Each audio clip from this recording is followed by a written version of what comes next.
इस वीडियो में जान लेते हैं IBPS PO के प्रीवियस ईयर के कट ऑफ्स क्या रहे थे। इस वीडियो में मैं आपको कट ऑफ से रिलेटेड पूरी जानकारी दूंगा कि पिछले साल प्रिलिमिनरी एग्जामिनेशन का ओवरऑल कट ऑफ क्या रहा था या फिर सेक्शनल कट ऑफ क्या रहा था, मेन एग्जामिनेशन का ओवरऑल कट ऑफ क्या रहा था, सेक्शनल कट ऑफ क्या रहा था, प्लस फाइनल कट ऑफ भी क्या रहा था और रिजर्व लिस्ट का भी कट ऑफ मैं बताने वाला हूँ और इसके रिलेटेड पूरी इन्फॉर्मेशन भी दे दूंगा। तो जिनको कट ऑफ में भी डाउट होगा वो भी क्लियर हो जाएगा। तो चलिए शुरू करते हैं। सबसे पहले प्रिलिमिनरी एग्जामिनेशन का कट ऑफ देख लेते हैं। तो ये है पिछले 4 सालों के प्रिलिमिनरी एग्जामिनेशन का IBPS PO का कट ऑफ। ये ओवरऑल कट ऑफ है। यहाँ पे आप कैटेगरी वाइज कट ऑफ देख पा रहे होंगे। जैसे पिछले साल 2021 का कट ऑफ रहा था जनरल कैटेगरी का 50.5, ये आउट ऑफ 100 कट ऑफ है क्योंकि प्रिलिमिनरी एग्जामिनेशन 100 मार्क्स में से होती है और पिछले साल वैकेंसी थी 4135। उससे पिछले साल यानी 2020 में वैकेंसी थी 1475 और जनरल कैटेगरी का कट ऑफ गया था 58.75। उससे पिछले साल यानी 2019 में 4336 टोटल वैकेंसी थी और जनरल कैटेगरी का कट ऑफ गया था 59.75 और 2018 में वैकेंसी थी 4252 और जनरल कैटेगरी का कट ऑफ गया था 56.75। इस साल अगर आपको पता होगा तो इस साल की वैकेंसी जो आई है वो कितनी आई है 6432, ये इस साल की वैकेंसी आई है। तो देखते हैं इस साल कट ऑफ क्या जाता है। बट इतना समझ लो कि इन पिछले 4 सालों से ये वैकेंसी ज़्यादा है तो कट ऑफ इनके जितने ही रहने की संभावना ज़्यादा है। बट अगर पेपर लेवल काफ़ी इजी आता है तो कट ऑफ ऊपर चला जाएगा यानी हाई चला जाएगा और अगर पेपर लेवल डिफ़िकल्ट आएगा तो कट ऑफ माइट भी इससे थोड़ा कम आ सकता है। But competition level day by day बढ़ रहा है तो कट ऑफ भी डे बाय डे बढ़ने के ही चांसेस हैं। बट फिर भी कट ऑफ काफ़ी ज़्यादा पैरामीटर्स पर निर्भर करता है, जैसे नंबर ऑफ़ एप्लीकांट्स कितने हैं और जो एप्लीकांट्स हैं उनका लेवल क्या है, पेपर का लेवल क्या है, नंबर ऑफ़ वैकेंसी कितनी है, तो बहुत सारे ऐसे फैक्टर हो जाते हैं। यहाँ पे आप स्क्रीन पे कैटेगरी वाइज और सेक्शनल वाइज कट ऑफ मैं नेक्स्ट स्लाइड में दिखाऊंगा। तो ये कैटेगरी वाइज कट ऑफ है पिछले साल के प्रिलिमिनरी एग्जामिनेशन का। अब बात कर लेते हैं पिछले साल यानी 2021 के सेक्शनल कट ऑफ का, यानी आपको जो इंग्लिश लैंग्वेज में मिनिमम स्कोर करना था 30 में से वो था अनरिजर्व के लिए 10, SC ST PWD और EWS के लिए 6.75 और OBC के लिए 6.75। उसी प्रकार से क्वांटिटेटिव एप्टीट्यूड में मिनिमम कट ऑफ जो आपको रखना था वो ये 9 और रीजनिंग एबिलिटी के लिए 10, ये आपको सेक्शन में मिनिमम रखना था, ठीक है। और आपको ओवरऑल 50 भी रखना था। अब काफ़ी लोग बोलते हैं कि सर इस साल के लिए क्या होगा, तो कट ऑफ एग्ज़ाम के बाद डिसाइड होता है तो एग्ज़ाम से पहले हम नहीं बता सकते हैं। सेम सेक्शनल कट ऑफ भी एग्ज़ाम के बाद डिसाइड होता है तो एग्ज़ाम से पहले हम कुछ नहीं बता सकते, ठीक है। तो ये था प्रिलिमिनरी एग्जामिनेशन का पिछले साल का सेक्शनल कट ऑफ।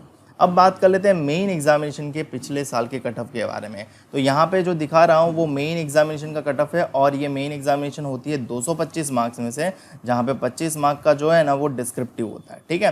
तो 225 मार्क्स में से अगर आप देखोगे तो जनरल कैटेगरी का कट ऑफ गया था 80.75, OBC कैटेगरी का कट ऑफ गया था 75.75, SC कैटेगरी का कट ऑफ गया था 65.5, ST कैटेगरी का कट ऑफ गया था 57.75, EWS कैटेगरी का कट ऑफ गया था 77.25, HI हियरिंग इम्पेयर्ड का कट ऑफ गया था 42.50। उसी प्रकार से OC का, VI का और ID का आप देख पा रहे होंगे। और यहाँ पे आप देख पा रहे होंगे सेक्शनल कट ऑफ। तो यहाँ पे रीजनिंग एंड कंप्यूटर एप्टीट्यूड का 60 में से आपको मिनिमम 4.50 4.50 रखना था और जनरल कैटेगरी वालों के लिए 7.25 रखना था। इंग्लिश लैंग्वेज में 40 में से मिनिमम 13.25 आपके मार्क्स आने चाहिए थे, ये सेक्शनल कट ऑफ था। डेटा एनालिसिस एंड इंटरप्रिटेशन में आपके मिनिमम कट ऑफ 9.25 रहने थे 60 में से, और general economy and banking awareness में से 40 में से 3.75 मिनिमम कट ऑफ होना चाहिए था। पिछले साल जनरल अवेयरनेस काफ़ी डिफिकल्ट पूछा गया था, डेप्थ में पूछा गया था। इंग्लिश लैंग्वेज का डिस्क्रिप्टिव का कट ऑफ मिनिमम रहा था 10 मार्क, ये जनरल कैटेगरी का कट ऑफ बता रहा हूँ। अगर आप SC ST PWD OBC में है तो आपको ये कट ऑफ मेंटेन करना था। इस साल का कट ऑफ एग्ज़ाम के बाद ही पता चलेगा, जाहिर है। और ये कट ऑफ ऐसा नहीं कि इस साल इसके अराउंड ही रहेगा, डिपेंड करता है पेपर का लेवल क्या था उस पर निर्भर करता है, ठीक है। तो इसका भी स्क्रीनशॉट ले लीजिएगा। ये था मेन एग्जामिनेशन का कट ऑफ। अब बात करते हैं फाइनल कट ऑफ के बारे में। तो देखो फाइनल कट ऑफ रेडी होता है 100 में से। अब आपकी मेन एग्जामिनेशन होती है 225 मार्क्स की और इंटरव्यू होता है समवेयर 100 मार्क्स का। तो आपको 225 मार्क्स का कन्वर्जन 80% में करना पड़ता है और 100 मार्क का कन्वर्जन 20 में कन्वर्ट करना पड़ता है, और इसका जो एडिशन किया जाएगा वो हो जाएगा आपका फाइनल कट ऑफ। समझ में आई बात? आपका 225 में से जो भी स्कोर होगा उसका 80% निकालो और 100 में से जो भी स्कोर होगा उसका 20% निकालो और उसको जोड़ दो तो वो आपका फाइनल कट ऑफ आएगा।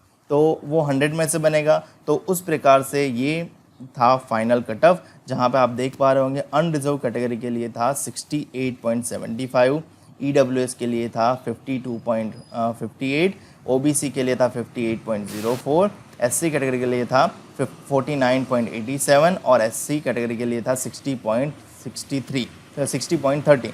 ये था मैक्सिमम स्कोर, यानी ये तो अपर यानी जो टॉपर था उनका ये स्कोर था। बट अगर आप लोअर कट ऑफ देखेंगे, यानी जो एक्चुअल कट ऑफ आप मानोगे कि उस कट ऑफ में यानी 47 वाला बंदा सिलेक्ट है और उससे ऊपर वाला भी सिलेक्ट है। उसी प्रकार से EWS के लिए 45.20, OBC के लिए 44, ST के लिए 37.89 और SC के लिए 40.18।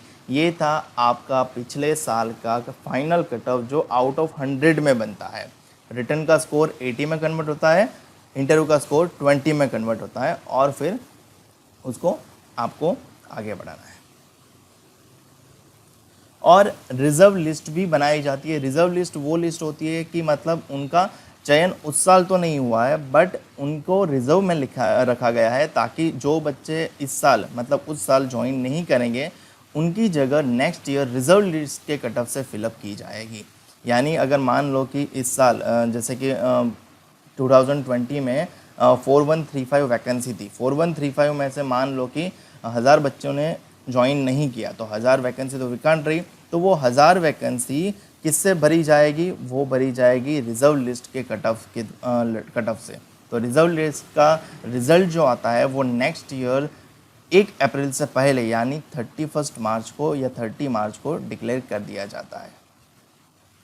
तो रिज़र्व लिस्ट का कट ऑफ भी समवेयर अराउंड आप देख पा रहे होंगे कि यहाँ अनरिजर्व कैटेगरी का 47 था, तो रिज़र्व लिस्ट कहाँ पे रुका है? 46.67, यानी काफ़ी कम फासलों में रुका है।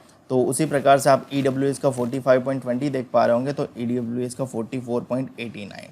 तो ये जो फासला होता है 1-2 मार्क का, उसमें रिज़र्व लिस्ट का रखा जाता है और उनको नेक्स्ट ईयर मौका मिल जाता है।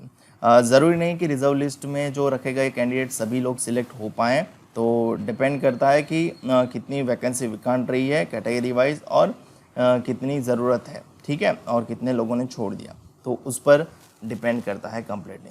मुझे उम्मीद है कि आपको ये वीडियो अच्छा लगा होगा। वीडियो अच्छा लगा तो लाइक कर देना, शेयर कर देना अपने दोस्तों के साथ, ताकि उनको भी इस कट ऑफ के बारे में पता चले और वो लोग भी अपनी प्रिपरेशन कर पाए। तो चैनल को सब्सक्राइब ज़रूर कर लेना, क्योंकि मैं आपके लिए ऐसे ही वीडियो लाता रहता हूँ।